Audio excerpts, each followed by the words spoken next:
I was standing by the window, clutching a cup of tea that had long gone cold when the first car pulled into my sister's old driveway. People were stepping out in pressed suits, elegant dresses, hats, laughing, hugging. They looked like they were heading to something worth remembering, and in a way they were. They were going to the wedding of my niece. My daughter, if we're speaking in truth. The girl I had raised from the time she was 3 after her mother, my sister, was killed by a drunk driver on a rainy night coming back from work. My niece Madeline was the child I never gave birth to, but the one I wrapped my entire life around for the next 21 years. And I wasn't invited, not even an afterthought. No explanation, no phone call, no fight. Just silence. 3 weeks ago, I learned about the wedding the way strangers learn things through a carefully filtered Instagram post. A white dress blurred by sparkles, the caption, "The happiest day of my life with the people who matter most." I didn't matter. That sentence, innocent to anyone else, felt like a knife pressed slow against my ribs. She was smiling, radiating joy wrapped in love. And I was watching from a screen in my kitchen, in the same house I had raised her in, with the same stained apron I wore every morning I made her French toast for school. There had been no argument, no estrangement, at least not officially. There were small shifts, of course, texts that got shorter, visits that were always maybe next week, questions about her future that she dodged with, "I've got it covered." I chalked it up to independence, growth, the necessary stretching of wings. But wings don't usually fly away without saying goodbye. The worst part wasn't not being there. The worst part was not knowing why. That night, I sat in the kitchen, lights off, just the hum of the refrigerator filling the silence. I stared at the package on the counter, the wedding gift I had spent months preparing. A velvet box. Inside, a delicate necklace with a sapphire charm crafted from the wedding ring her mother left behind when she died. I had written a letter, too, folded it gently beside the necklace, words that had taken everything in me to write, a kind of goodbye, but also a blessing. But I never mailed it. I kept waiting, for a knock, a call. A "sorry things got crazy, but of course I want you there." Nothing came. Instead, I watched the date on the calendar creep closer, then arrive, then pass. The wedding happened without me. I tried to tell myself it was okay, that the day belonged to her, that maybe this was what she needed. But every version of that story I told myself ended in the same hollow ache. Because no matter how I looked at it, this wasn't just a missed invitation. It was an erasure, a rewriting of our entire story. As if my role in her life had been temporary.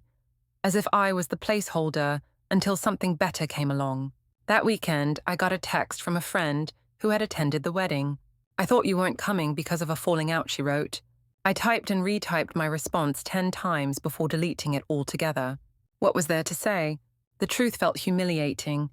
Like I had shown up to a play I thought I starred in, only to find out I'd been cut from the script. In the days that followed, I tried to keep busy. I cleaned. I cooked things I didn't eat. I repotted plants that didn't need repotting. But every time I passed the box on the counter, my chest tightened. The necklace remained unopened, the letter unread. My love returned unopened. The silence between us was no longer passive. It had become active, pointed. It wasn't just "I forgot to call you," it was "I've chosen not to." And then came the moment I finally broke. It was 3 days after the wedding. I logged into Facebook and saw a photo that froze me in place. Madeline, my Madeline, standing cheek to cheek with another woman. Older, poised, with the caption, "My second mom. Thank you for making everything so magical." Second mom. I stared at those 2 words like they were foreign. It wasn't the woman that shattered me. It was what that caption erased. I had given Madeline everything. My youth, my sleep, my career ambitions, my dreams of motherhood fulfilled through her. And in one post, I ceased to exist. That night, I lit a candle. Not for her, for me. I made a cup of tea and sat at the kitchen table in the silence I had grown to hate. But this time I didn't fight it. I let the silence say what it needed to say. And for the first time since the wedding, I whispered to no one in particular. "I'm still here." I didn't know what came next. But I knew this. If I had been written out of her story, then I would start writing my own. I didn't become a mother the traditional way. There was no baby shower, no maternity photos, no warm hand on my belly waiting for a kick. Instead, there was a courthouse, a paper trail, and a 3-year-old with tear-streaked cheeks who wouldn't let go of my hand. Madeline came into my life wrapped in tragedy. My sister Hannah was everything I wasn't: wild, spontaneous, unapologetically passionate, and chaotic. So chaotic, in fact, that she never wrote a will. Never thought something could happen to her at 27, but it did. When the accident happened, Madeline was staying with me for the weekend. Hannah never came to pick her up. I remember kneeling down, looking into those wide, confused eyes and saying, "You'll be staying with me a little longer, sweet pea." And just like that, a little longer became a lifetime.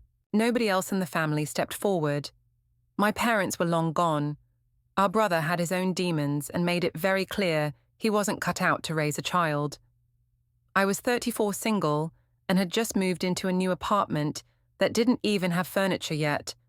But I had one thing: space in my heart that I didn't even know was there. At first it was survival. Diapers, tantrums, nightmares. I made mistake after mistake. Burned grilled cheese, used the wrong shampoo, forgot it was pajama day at preschool. But slowly we built a rhythm. Saturday pancakes, Wednesday library trips, story time that turned into giggle fits and flashlight shadows on the wall.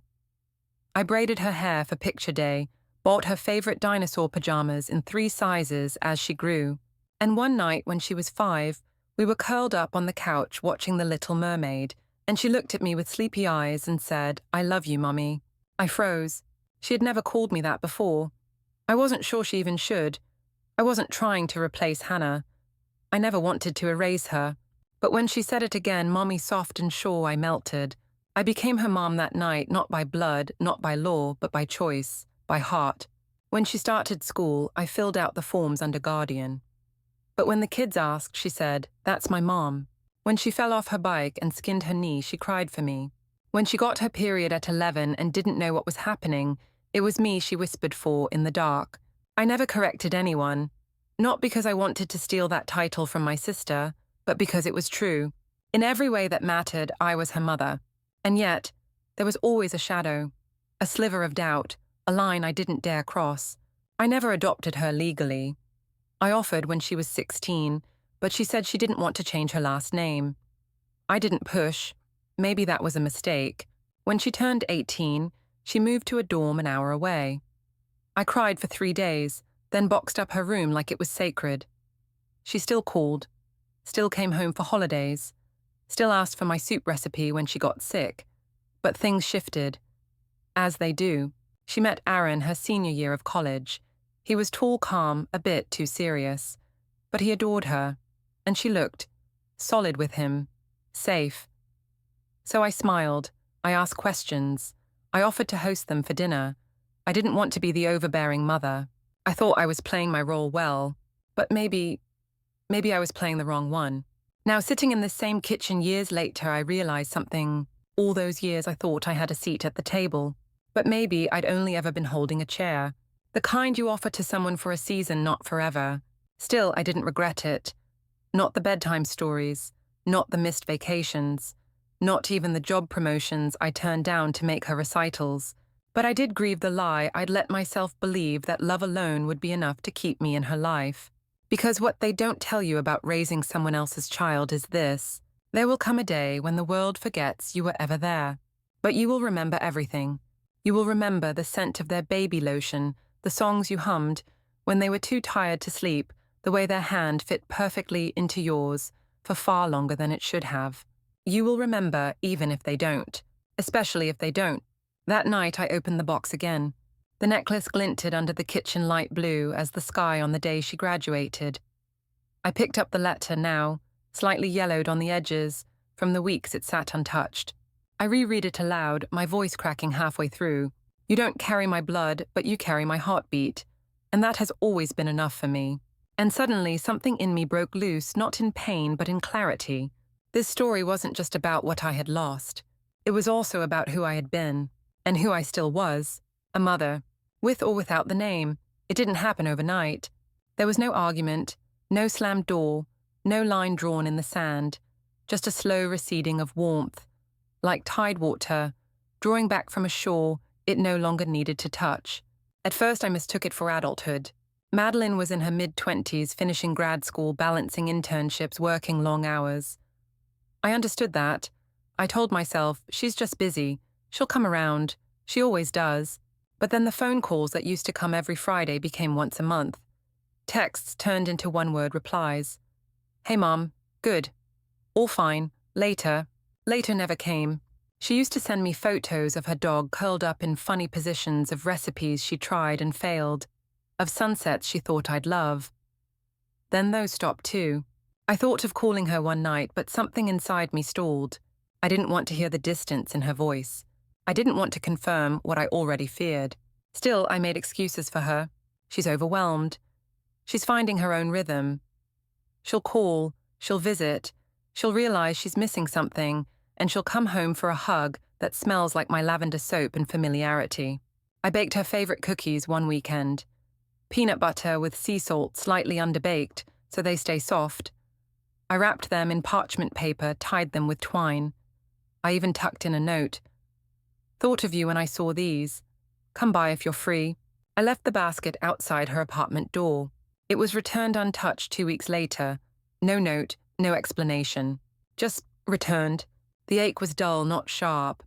The kind that sits quietly in your chest like a bruise you keep forgetting about until you stretch the wrong way. Then came brunch. It was the first time I'd seen her in nearly 2 months. She invited me to join her and Aaron's parents at some boutique cafe downtown. Trendy, full of Edison bulbs and cold brew towers. I wore the soft blue blouse she used to compliment, curled my hair, tried not to look like I was trying too hard. When I arrived, they were already seated. Aaron stood to greet me. She didn't. Mom, she said flatly, you made it. Not cold. Just transactional. Like I was a +1, not a person. I smiled, wouldn't miss it. Judith, Aaron's mother, was composed and a little too polished. Pearls, red nails, the kind of woman who wore elegance like armor. The server brought menus. I asked for something vegetarian, just a light salad. Judith scoffed. Oh, another one. Madeline laughed nervously but said nothing. I brushed it off. I didn't want to make a scene. I was just happy to be invited. When Aaron mentioned they'd finalized the guest list, I perked up. Did you decide on a florist yet? I asked, pulling a pamphlet from my purse. One of my former students opened a little flower shop. Her arrangements are beautiful. Madeline cut me off. We've got it handled, she said, her voice final. It's already been decided.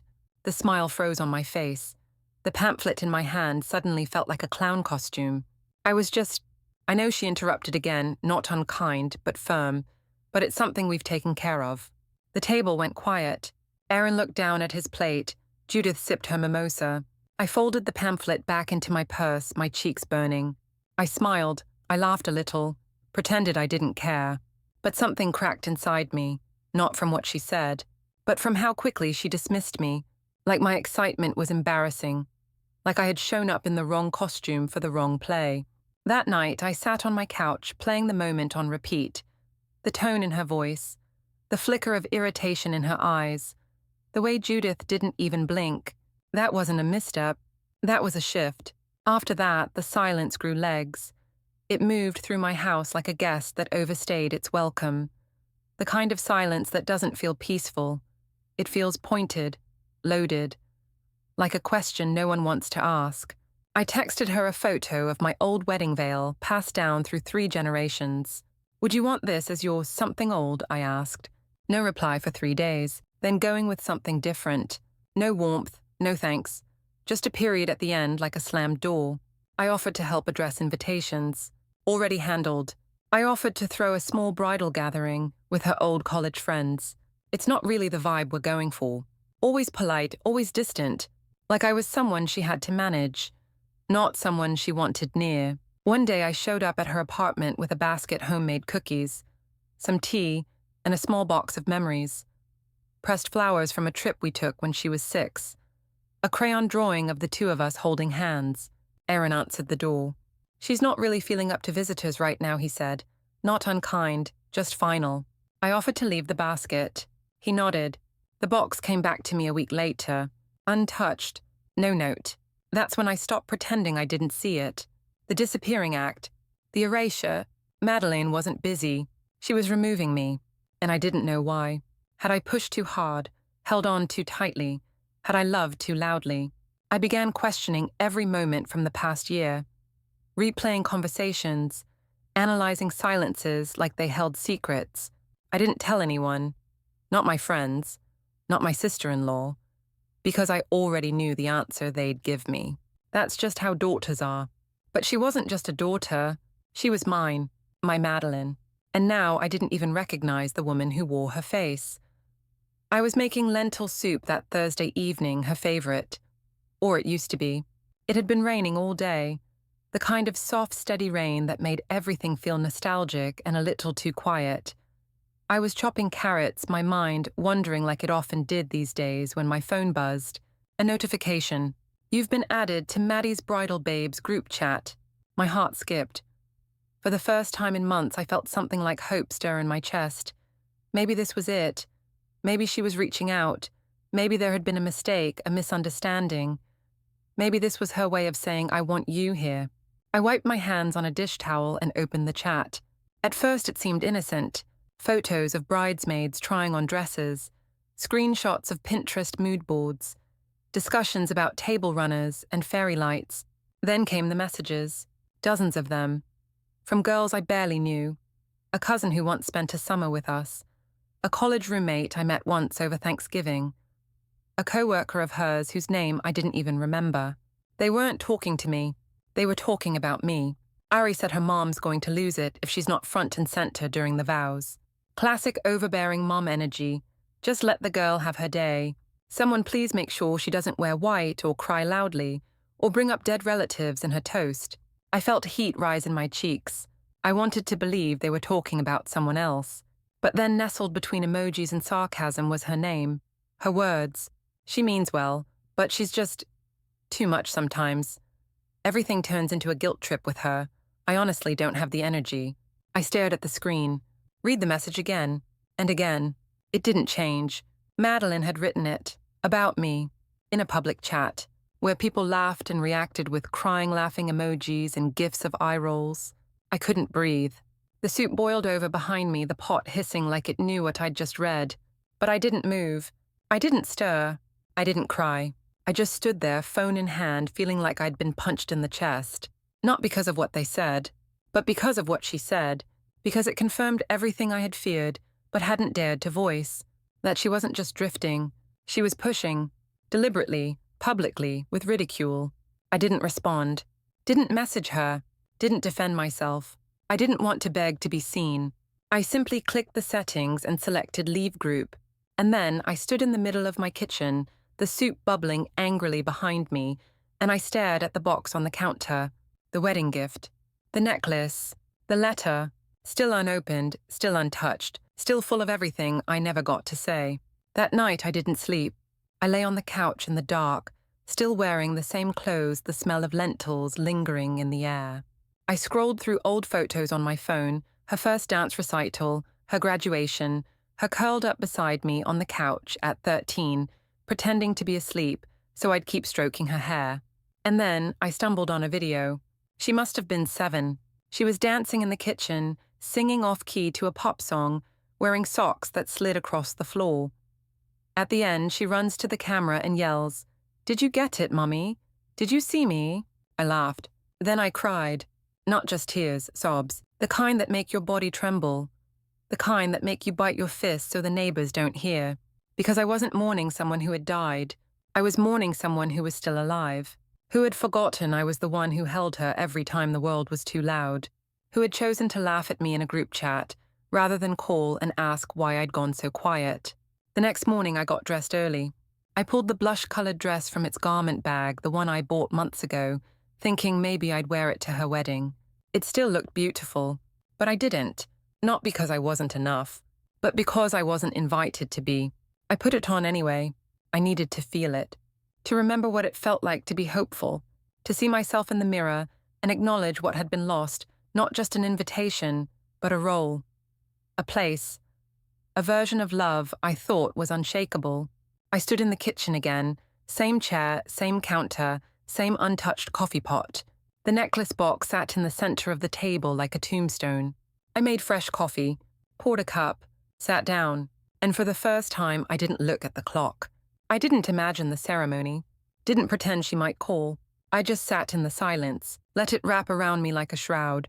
Because I had nothing left to wait for, by noon I had changed into pajamas, slipped the dress back into its bag, pushed it under the bed, like it was something shameful. That night I lit a candle, not for her, for me, and I whispered something into the quiet. I mattered, even if she forgot. The next morning felt heavier than the wedding itself. There was no more countdown to distract me, no more fantasies that she'd come to her senses, no more excuses to hold on to. Madeline was married, and I hadn't been there.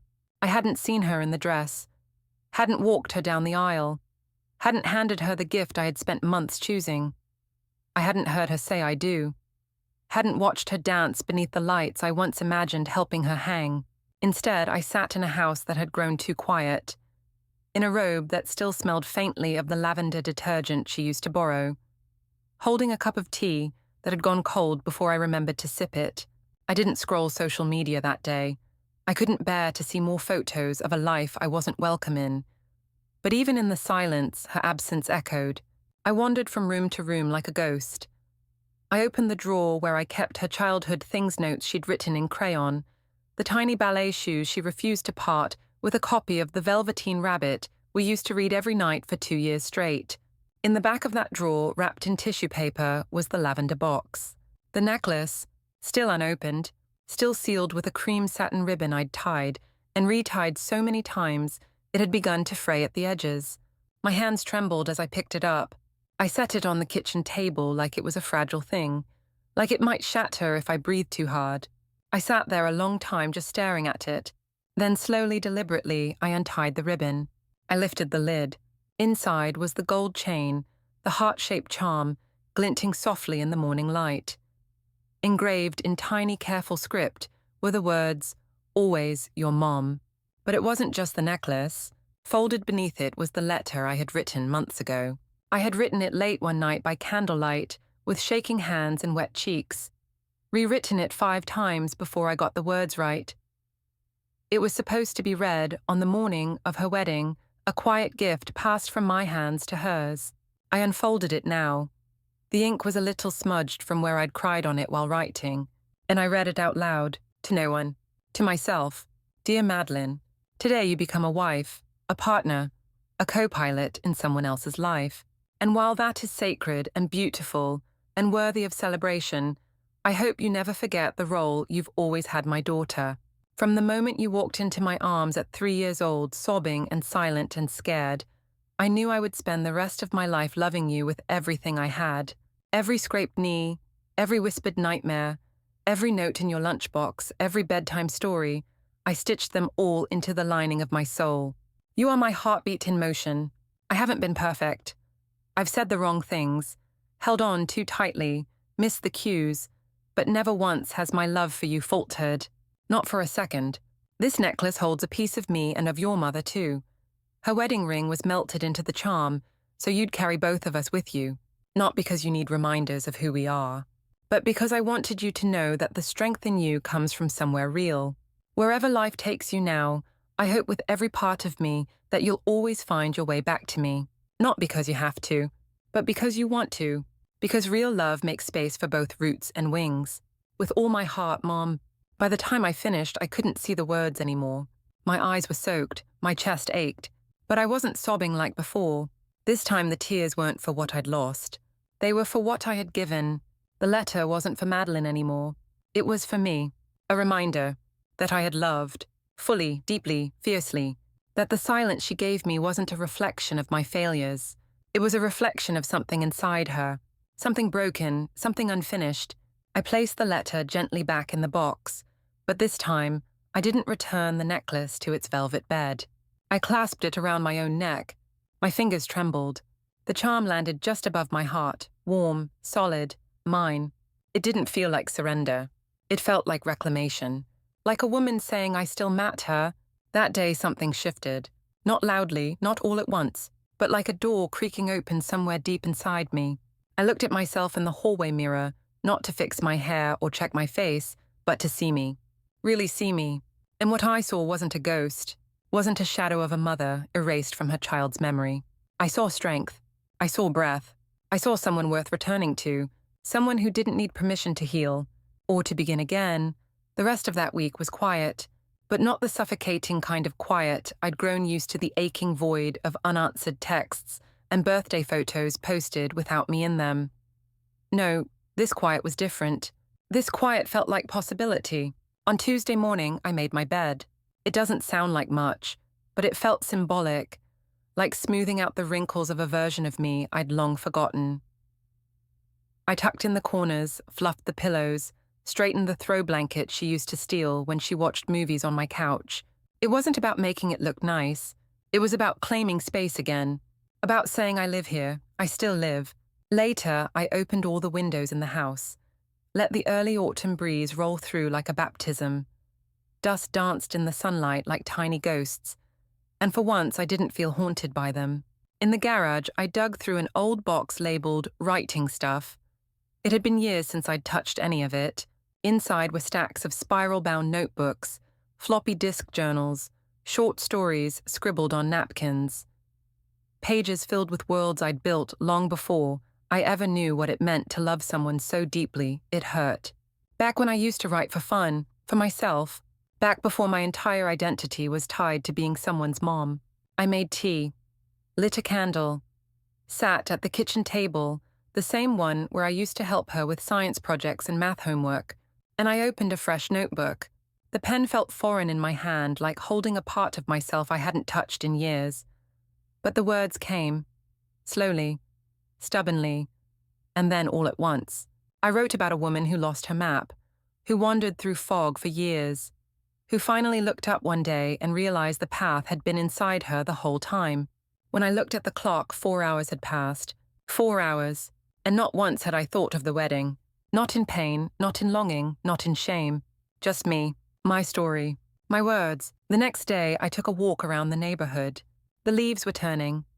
That golden crimson edge of early fall, the kind of beauty you almost miss if you don't stop long enough to notice. Children raced past me on scooters. A man walked a dog with ears too big for its body. The world hadn't stopped because I had been left behind, and in some small way that comforted me. At the cafe down the street, I ran into Mara, an old co-worker from the elementary school where I used to teach. We hadn't spoken in years. She blinked when she saw me, then smiled so wide I almost forgot how heavy my chest had felt all month. "Leona," she said, setting her coffee down. "God, I've missed your face." We sat and caught up like no time had passed. Laughed about an old student who once tried to convince the class that eating crayons made you see the future. Then as we parted, she said something that stuck to me like static. "You know the district's looking for part-time reading tutors again. You always had magic with the kids who struggled. You should think about it." I smiled and nodded politely, but something in me sparked, not because I needed the job, but because I missed being needed the right way, not for who someone wanted me to be, but for who I still was. That night, I updated my resume. Didn't tell anyone, didn't post about it, just quietly reminded myself that I could still say yes to something new, to something that had nothing to do with being Madeline's mother, and everything to do with being Leona. The next morning, I poured a fresh cup of coffee, not because it was routine, not because I was waiting for someone to call, but because I wanted to taste something warm. I sat on the front porch, wrapped in a shawl, barefoot, listening to the world hum around me. And for the first time in a long time, I didn't reach for my phone. I didn't scroll. I didn't check her social media. I just was. Later that day, I called the district office. The woman on the phone sounded thrilled. "Your name still comes up," she said. "Some of the kids still remember you." I pressed the phone to my ear and smiled into the silence. They still remembered me, even if she didn't. They still saw me, even if she erased me. I was still here. That same afternoon, I opened the drawer where I had hidden all the little gifts I bought for Madeline in the months before the wedding. Candles she might like, slippers with memory foam, a book of mother-daughter poems. I sat cross-legged on the floor and looked at each item. Some still smelled like lavender. I repurposed what I could, donated the rest, kept one candle. That night I lit it, not for her, for me, because warmth doesn't need a reason. It just needs a match, Wednesday night, I went to the library, not to return anything, not to browse the shelves, but to attend the writing group I'd read about on a flyer pinned to the cafe bulletin board. I nearly didn't go.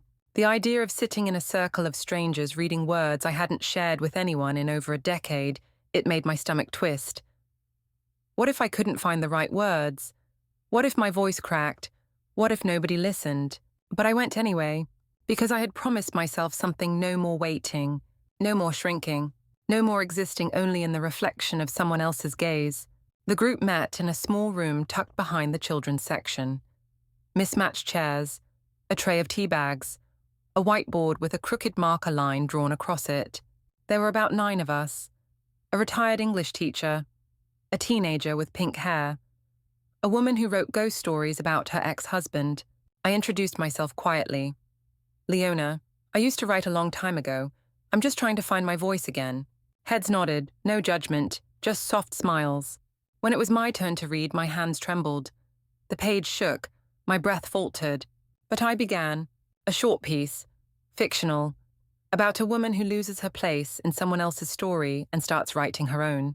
When I finished, the room went quiet. Then came a single clap, then 2 more. And soon everyone was applauding, not thunderously, just enough to say we heard you. After the session, the retired English teacher Carla leaned over. You've got something, she said.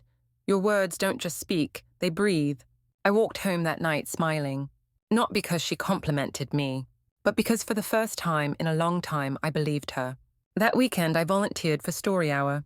It was mostly toddlers, in oversized sweaters, moms clutching coffee cups, a few exhausted-looking dads sitting cross-legged on alphabet rugs. I took the big chair at the front, opened a picture book, started to read. My voice filled the room. The children, God bless them, listened. They leaned forward with wide eyes and open mouths, and questions that made no sense but meant everything. One little girl, Harper, sat right at my feet. She kept interrupting me. What if the dragon wants to be a ballerina? Can the tree talk back? Do raccoons like cupcakes? She reminded me of Madeleine, not the bride in the Instagram photos, not the woman who posted captions that erased me, but the little girl in mismatched socks who used to build blanket forts and whisper, "Just one more story, Mummy, please." After story time, Harper hugged me, just wrapped her little arms around my knees and said, "You read good." I blinked fast, because I wasn't sure anyone had said that to me in years. A few weeks passed like that. Small steps, quiet victories. I bought myself a new bookshelf, filled it with poetry memoirs, a few gardening guides I hadn't looked at in ages. I rearranged my living room not because it needed it, but because I did. I started painting again. Nothing grand, just little watercolors of flowers and trees. Messy, untrained, but full of color. Every brushstroke felt like a heartbeat returning. And I kept writing short stories, flash fiction, letters I never sent. I also called the lawyer and updated my will, not because I felt grim, but because I finally felt clear. I didn't cut Madeline out. I'm not that kind of mother, but I included a note in the heirloom section, a simple statement. The necklace may be passed on if the recipient demonstrates understanding of its meaning, love without conditions, loyalty without performance, presence without control. Not a threat, not a punishment, just a boundary, a reminder that legacy isn't about blood. It's about truth. That same night, I pulled out my calendar, started filling it in, not with errands or appointments, but with me, writing group, tutoring hours, a walk with Ruth next door, the local open mic. I might just maybe read it one day. It was slow, but it was mine. And then something unexpected happened. An email. Subject line, "Would you be open to talking?" Sender Aaron. My breath caught. I read it again and again. He wasn't asking for anything specific, just a chance to talk. He said he had read the letter in the gift box, said he had thoughts, questions, regrets. I didn't reply right away. Instead, I went outside, sat on the porch, let the cold air bite at my skin, because I needed to feel still. For the first time in months, I wasn't acting out of pain, or desperation, or the hope that someone might finally see me. I was just me, quiet, whole. Eventually I typed back, "If it's about truth, not guilt, I'll listen." His reply came an hour later. "It is. We met at a small diner just off Route 7. It was the kind of place with cracked leather booths and waitresses who called you hon no matter your age. I hadn't been there in years. The coffee was terrible, but the pie was dependable. That felt appropriate. Aaron was already seated when I walked in. He looked smaller somehow, not in size but in presence, less certain, more real. He stood when he saw me, and for a second I saw the man my daughter had once brought home, the polite young man who offered to carry my groceries and called me Mom until I told him to stop. Leona, he said, like it was a name he was afraid I might reject. I nodded. Aaron. We ordered coffee. He fidgeted with his cup. I wasn't sure you'd come, he said finally. Neither was I. Silence stretched between us like a sheet of glass. Thin, reflective, ready to shatter. He reached into his coat pocket and pulled out a folded piece of paper. I wasn't supposed to read it, he said, laying it gently on the table. The letter. Maddie tossed it in a drawer unopened. I found it a few days after the wedding when we were unpacking.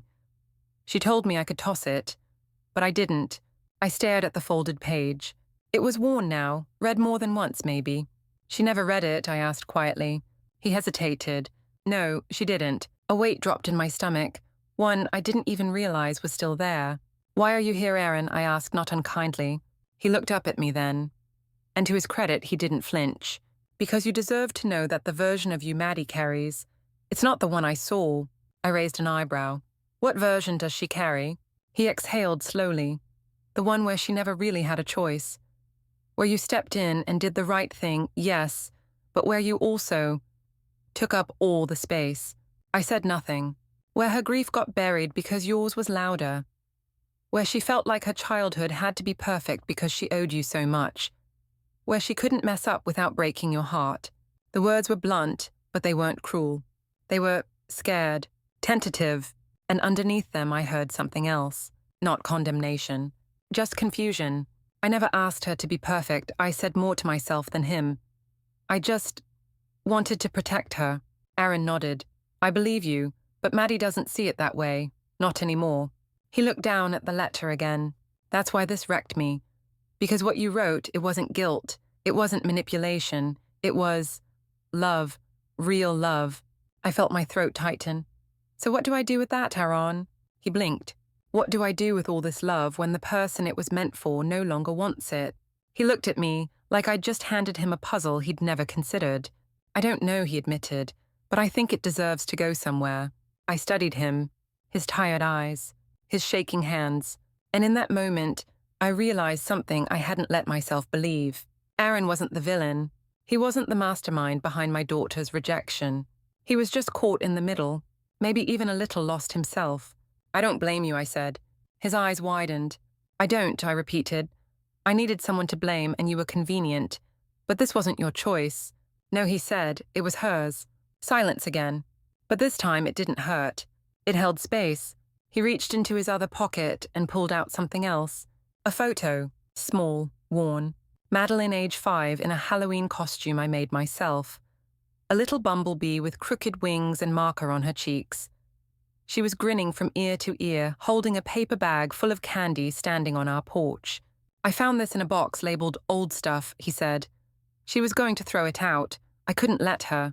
I took the photo, ran my thumb over her face. It felt like holding a ghost. She doesn't even remember this costume, I whispered. Aaron nodded, but you do. I smiled. I remember how she cried because I used glitter glue, and it stuck to her elbows. I had to scrub her in the tub for an hour. We both laughed.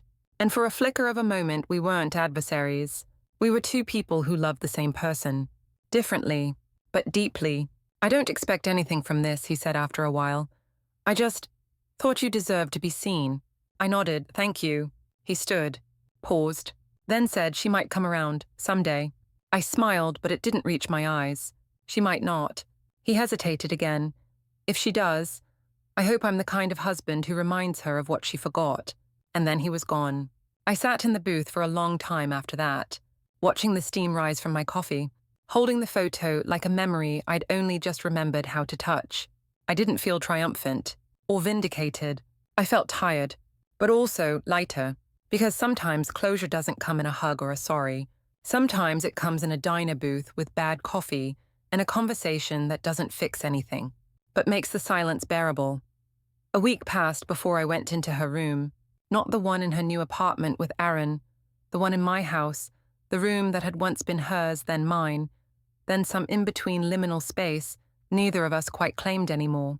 It still smelled faintly of peppermint lotion and printer paper. The bed was made the bookshelf untouched. A scarf hung on the back of the chair, the same one I'd knitted for her first year of college. I hadn't touched any of it. I'd told myself I was preserving the memories, but deep down, I think I was waiting for her to come back. For her to walk in one day, drop her keys on the dresser, and collapse onto the bed in tears, like she used to when her world felt too big. I stood in the doorway and just looked. It wasn't a shrine. It was a time capsule, and it was time to let it breathe. I started with the closet. Shoes she hadn't worn in years, dresses with the tags still on. I folded them gently, one by one, placing them in a donation bag. Each item felt like a small goodbye, not just to her, but to the fantasy that I could ever bring her back to who she was. I moved to the drawers. Old school notebooks, crumpled ticket stubs from concerts I drove her to. A sticky note that read, "You're the best," with a little heart in place of the O in you.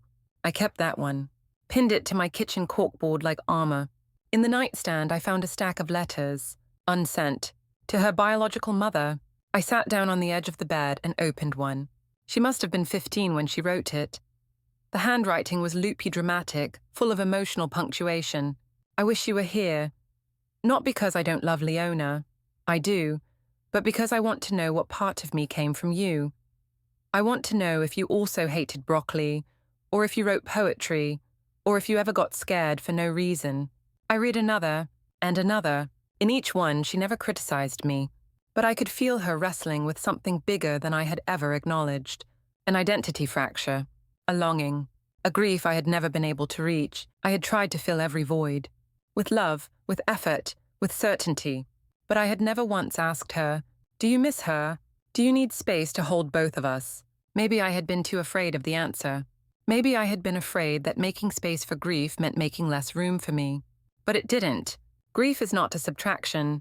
It's an addition that demands space. I put the letters back where I found them. Didn't judge them. Didn't claim them. Just honored them. I boxed up the rest of the room, kept a few things, donated the rest. Not out of spite, but because this room deserved to become something new. A writing space, maybe. A room for guests. A space that no longer held its breath. That afternoon, I painted the walls a soft sage green. Not to erase her, but to reclaim myself. Each brushstroke felt like a permission slip, a declaration. I do not have to live in a story that's waiting for someone else's return. That night, I lit another candle, sat in my new chair, wrote 3 more pages of a short story about a woman who plants a garden in the ashes of a burnt-down house.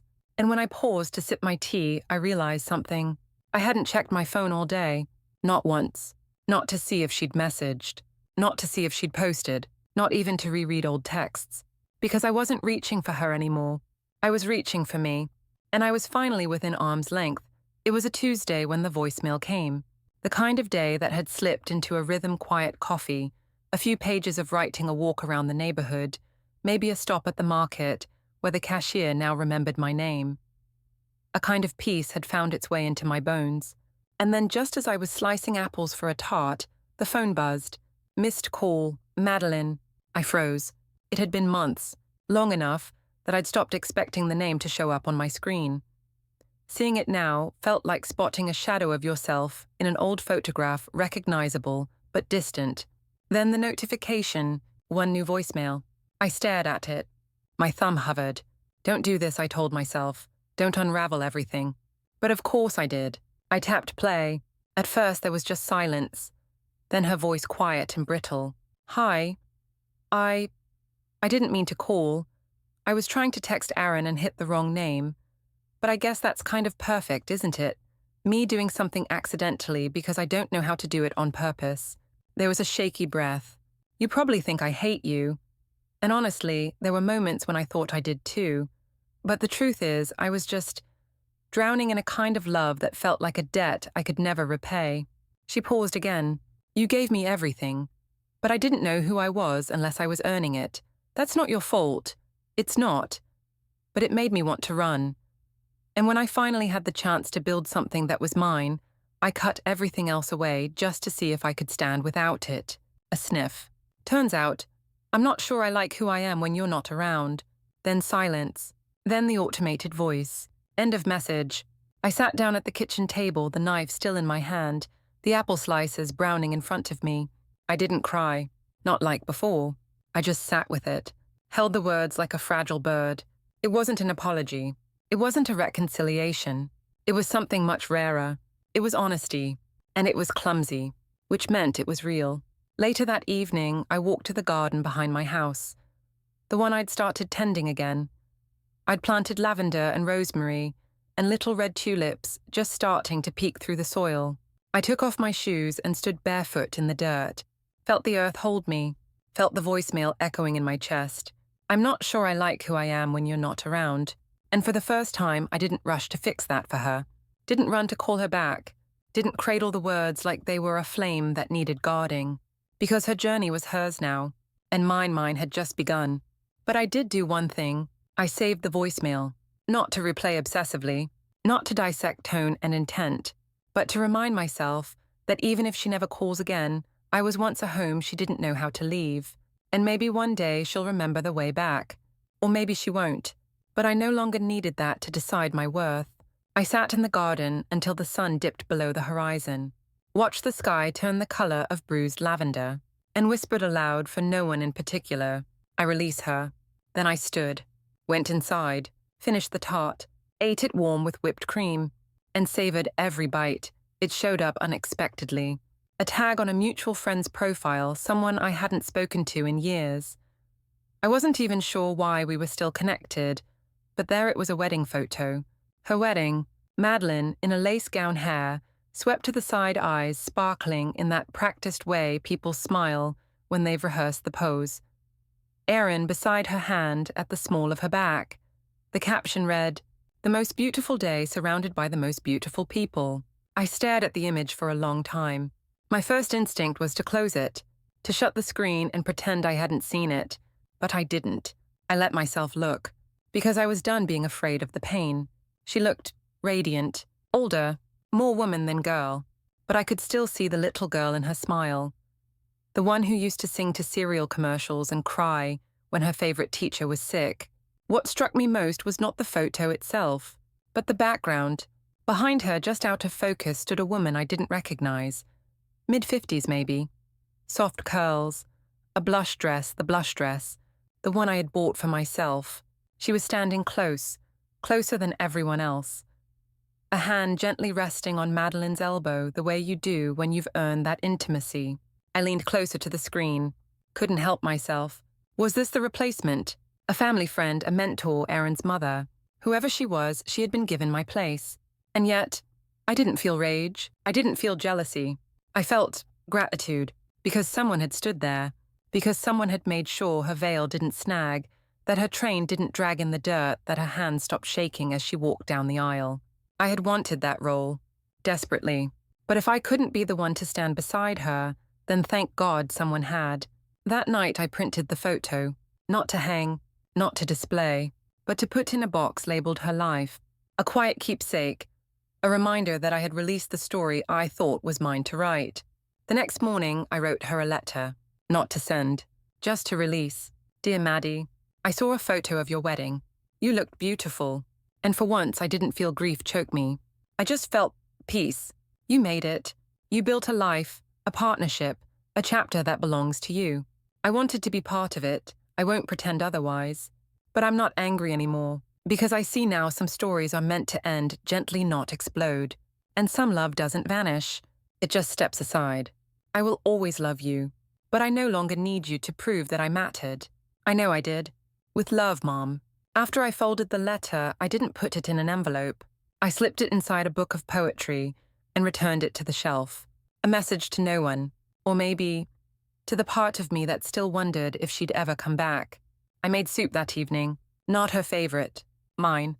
Tomato basil with a grilled cheese on the side. A pairing that didn't belong to anyone but me. I played music while I cooked, danced barefoot in the kitchen, sang off key. And for the first time in a long time, I didn't imagine her walking in. I didn't rehearse conversations that would never come.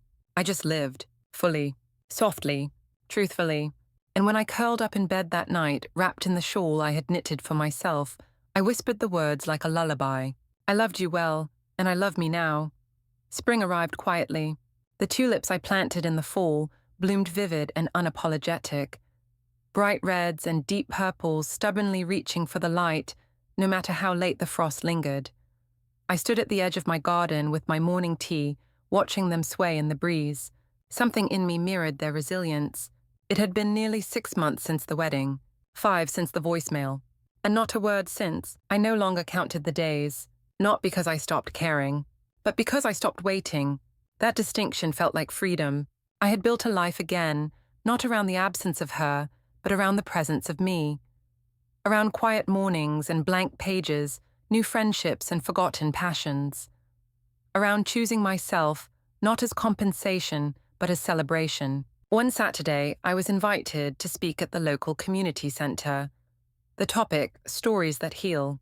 They wanted someone to talk about narrative and grief, how telling your story can reclaim your life. I almost said no. But then I looked around at what I'd rebuilt. At the lavender candles, the handwritten pages, the sage green walls, the photographs I'd taken on long walks now framed and hanging like soft declarations of joy. And I realized I had something to say. The room wasn't large, maybe 30 people. I wore a simple navy blouse, my gold charm necklace nestled just above my heart. When I stood at the podium, I didn't read from a script. I just told the truth. About raising a child who wasn't mine by birth, but fully mine in heart. About loving someone so much you forget where they end and you begin. About losing that person not to death, but to distance, and having to rebuild from the ashes of silence. I didn't cry, not once, because grief had softened into something else. Something like grace. Afterward, a woman approached me. Mid-40s, red scarf eyes swollen from tears. My daughter hasn't spoken to me in 2 years, she whispered. I thought I was the only one. I took her hand. You're not. She smiled. Do you think they ever come back? I paused, then said the truest thing I knew. Sometimes. But that's no longer the story I'm writing. That night, I came home to a clean kitchen, the soft hum of the radio, and a fresh journal waiting beside my bed. I lit a candle, poured a glass of wine, and wrote myself a letter. Dear Leona, you did not fail. You loved. You showed up. You made a home out of nothing. You held a child through her storm, and even when she walked away, you did not shut the door. You grieved without bitterness. You rebuilt without applause. You found beauty where others would only see loss. And most importantly, you found yourself, not as someone's mother, but as someone, period. Keep blooming.